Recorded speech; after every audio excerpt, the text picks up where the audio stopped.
Goeiemôre. Ek hoor die storie van 'n dogtertjie wat onder 'n appelkoesboom sit toe sy 'n fyn stemmetjie hoor wat huil. En sy kyk rondom haar en sy sien niemand nie en toe kom sy agter dat dit die appelkoesboom is wat huil. En sy vra toe vir hom maar, "Hoekom huil jy?" En hy vertel toe vir haar hierdie hartseer storie. En hy sê vir haar, eers het hy al sy vrugte verloor en toe begin sy blare verkleur. En nou is hy besig om sy blare te verloor. Hy is besig om te vrek. Toe kon sy vir hom die goeie nuus gee om te sê, jy vrek nie. Dit is maar net herfs. Ja, die winter lê voor, maar dan kom die lente en die somer en dan sal jy weer vrugte dra en blare hê. Ons as mense gaan ook deur seisoene in ons lewens. Ja, ons hou van die lente. Lente is lekker, dit is nie te warm nie, dit is nie te koud nie. Buite is alles besig om groen te word, bloeisels wat bot, sommer die voeltjies wat chirp en die bytjies wat zoem. Ja, regtig 'n lekker tyd van die jaar. Maar die realiteit van hierdie lewe is dat dit nie altyd met ons lente is nie.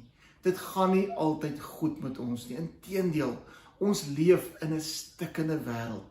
En hierdie stikkende wêreld is ons ook onderworpe aan die sleg ook van hierdie wêreld. Wanneer Jesus in Johannes 17 bid, dan bid hy en hy vra vir die Vader dat ons nie uit die wêreld uit weggeneem sal word nie, maar dat die Vader ons van die bose sal beskerm. Ek weet daar is predikers wat sê dat as jou geloof net sterk genoeg is, dan sal alles net met jou goed gaan. As jou geloof net sterk genoeg is en jy bid, dan sal die Here vir jou gesond maak en dan sal hy vir jou rykdom gee en dan sal hy. Maar die prediker van die Bybel sê iets heeltemal aan die ander kant. Ek lees vir julle Prediker 3. Elke ding het sy vaste tyd.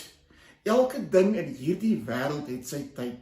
Daar is 'n tyd om gebore te word, 'n tyd om te sterwe, 'n tyd om te plant, 'n tyd om plante uit te trek, 'n tyd om 'n lewe te neem, 'n tyd om 'n lewe te red, 'n tyd om af te breek, 'n tyd om te bou, 'n tyd om te huil, 'n tyd om te lag, 'n tyd om te treur, 'n tyd om van blydskap te dans. Ja, daar is 'n seisoen vir elke ding. En elkeen van ons, gelowiges en ongelowiges, het goeie tye en moeiliker tye. In die herfs het die appelkoesboom gedink dat hy besig was om te vrek. Maar dit was net 'n deel van die lewe.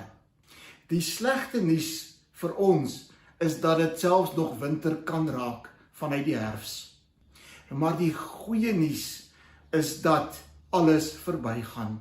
Na die herfs, na die winter, kom weer die lente. Mag jy veral in die herfse en die winters van jou lewe weet dat dit tydelik is. Weet dat dit verbygaan. En dat herfs en winter deel is van die normale gang van hierdie wêreld. Mag jy in 'n seisoen van huil oordentlik huil. Mag jy in 'n seisoen van lag uitbundig lag. Mag jy in 'n seisoen van treur die realiteit van jou hartseer ervaar en veilig wees in die hande van die Here. En dan weer in die lente, die tyd van blydskap, mag jy dans in die reën. Kom ons bid saam. Here, U sê dat ons dit moeilik sal hê in hierdie wêreld, maar U beloof ook dat U die wêreld reeds oorwin het. U bid nie dat ons uit hierdie wêreld weggeneem sal word nie, Here, maar dat ons van die bose bewaar sal word. U bid dat ons aan U alleen toegewys sal wees, dat ons U liefde sal ervaar en ook U liefde sal uitdra aan 'n stikkende wêreld. Here, ons is voor U, ons pleit by U dat U vir ons sal help en hierin sal lei. Amen. Liewe kind van God, dit maak nie saak in watter seisoen van hierdie lewe jy is nie, weet dat God by jou is. En hê vandag 'n mooi dag in God se liefdevolle en versorgende teenwoordigheid.